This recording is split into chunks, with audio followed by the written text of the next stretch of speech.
Yeah, The Rock's mom calls him Dewey. You think there's something silly about that? It doesn't matter what you think.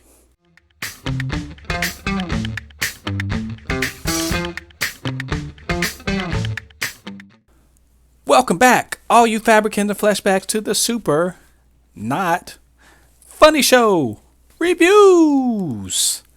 I am Jen Thépuppét, your resident Fabricant and commenter extraordinaire on all things pop culture.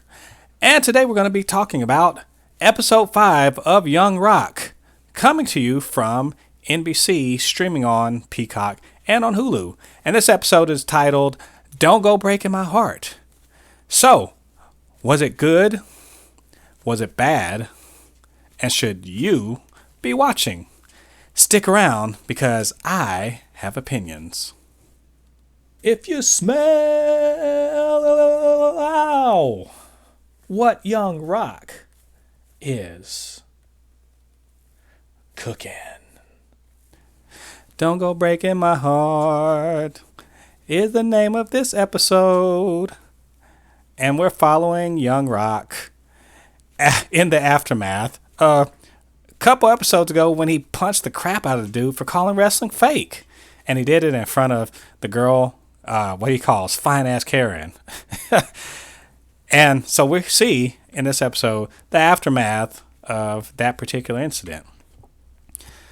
So this episode, I like to think of it as, man, The Rock's mom is a badass episode. Because as you know from the previous episode, previous episode where they were talking about this particular time of young Dewey's life, when he's a 15-year-old in high school, still in clothes, trying to impress girls, all that stuff, embarrassed about being poor and everything. His dad's not doing so well with his kind of crappy wrestling career. And mom is at home trying to keep it together. And she's called out of jazzercise. She's jazzercising, reaching. Oh. And she's called out of jazzercise to come deal with the fact that Dwayne is suspended for punching the crap out of that dude for calling wrestling fake. And what she sees is that, hey, her good little boy, he's been kind of hiding maybe some of the shady stuff he's been up to. Of course, young Dewey, he's not quite feeling so bothered by the fact of what he did. He even, I don't know what he got going on. Dude straight up tried to get his mom to murder him on a public bus. I'm surprised she didn't snatch him out. Just straight up, just disrespecting her, jumping off the bus. Like, oh well, I'm just gonna go do what I want. That's what's happening right now? Not quite. But Ata, she's kind of lost. Her little baby's not quite a baby anymore, and she gets on what I like to call the squared parenting circle. She gets on the phone with Legends, Junkyard Dog, the Wild Samoans, Macho Man. I mean, it's a pretty awesome thing. And of course they are all like, nope, you gotta step down on this kid, let him know who's boss. And Rocky's nowhere to be found. It's all on Ata this time. And man, she step up. She goes, puts her foot down, snatches him out of the mall where he's thinking about buying quite possibly invisible diamond earrings. He's trying to impress fine ass Karen.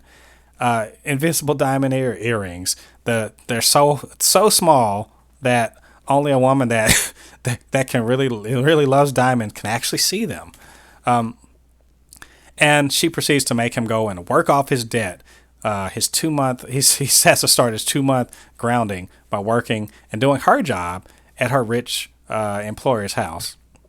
Of course, that leads to some more shenanigans. It leads her to learn something really kind of unpleasant about her son, that he likes to shoplift and steal just to impress the girls. There's a lesson in here, of course, y'all, which is, I have to say, this whole show's kind of about. And once she finds that out, she realizes this is more than just a small little thing. She's worried, is he a thief? And she could almost lose her job over it. But thanks to the friendship she's forged with her rich friend, and their shared love of Sally Jesse Raphael, she figures out how she has to approach dealing with her son. And she does so by just realizing he's not a kid anymore, not treating him like a kid, but being going one-on-one, heart to heart with him, finding out, hey, he's not feeling, he's embarrassed. He doesn't like being poor. He doesn't like having to lie. He doesn't like being at the bottom of the economic ladder and how it affects his dating life and his social life. And he realizes that she too doesn't care much for it, but she does all the sacrifices and does everything because she loves him.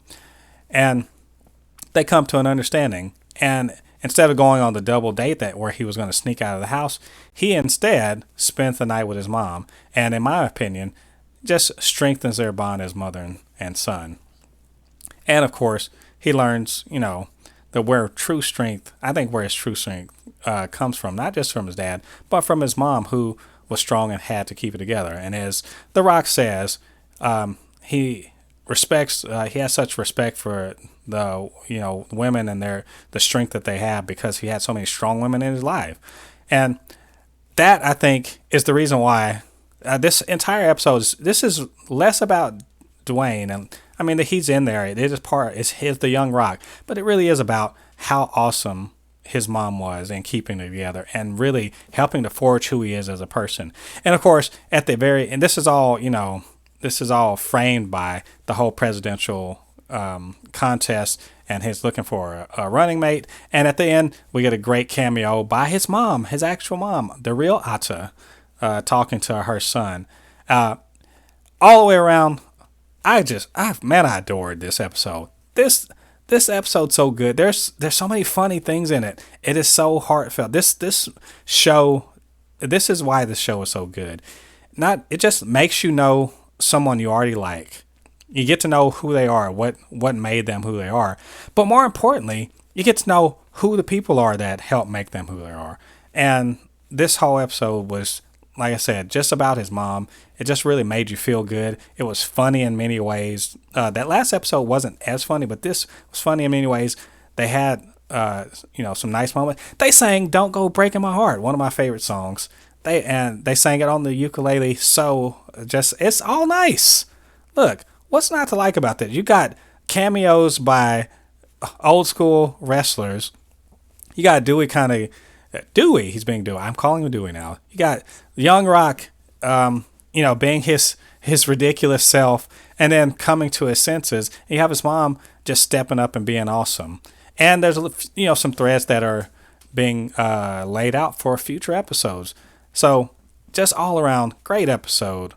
I love the way that his mom calls him President Dewey. That's why we're all going to call Dwayne Johnson Rock. We're going to call him Dewey from now on. I can't help it. There's just a lot they're just tackling a lot of stuff. So no more rambling. Love this episode. You absolutely should be watching this episode. Watch this show.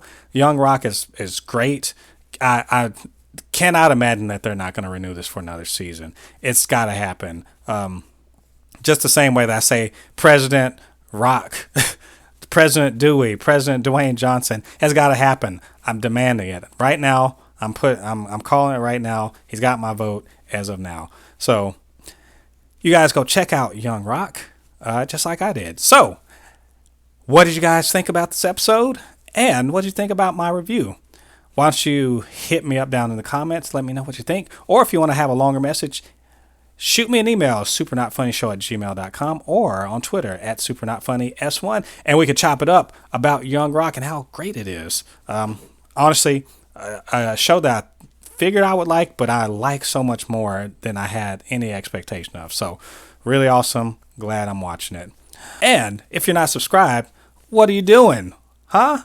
Hit that subscribe button. Join the Super Not Funny Show family. And hit that notification bell so you can be notified when we drop new content, which is every week. New reviews, new reactions, and anything else that floats our pop culture boat. All right, all you Fabricans and Fleshbags, thanks for joining me again for the Super Not Funny Show reviews, reviewing Young Rock. Come back next week while we cover episode 6 of Young Rock. Should be a blast. In the meantime, I've been Jen Thépuppét, your resident Fabricant and commenter extraordinaire on all things pop culture. And I'll see you guys on the other side of the thread. Peace.